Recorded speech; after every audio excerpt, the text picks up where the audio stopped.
මැරුණු දරුවෝ දෙන්නෙක් ආයෙත් ඒ අම්මගේම කුසෙන් ඉපදෙන්න පුරුවන්ද? මේක නිකම්ම කතාවක් නෙවෙයි.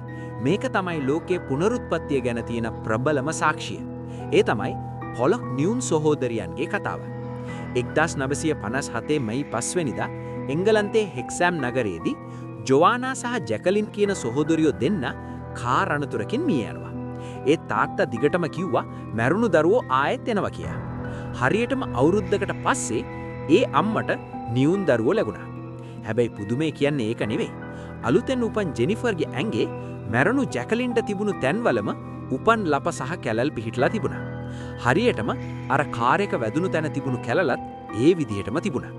වයස අවුරුදු 3ේදී කවදාවත් දැකපු නැති අක්කලාගේ පරණ සෙල්ලම් බඩු පෙන්නුවම මේ දරුවෝ දෙන්න ඒ සෙල්ලම් බඩු වල නම් පවා හරියටම කිව්වා. අම්මා තාත්තා පවා බය වුණා. එතනින් නතර වුණේ නැහැ.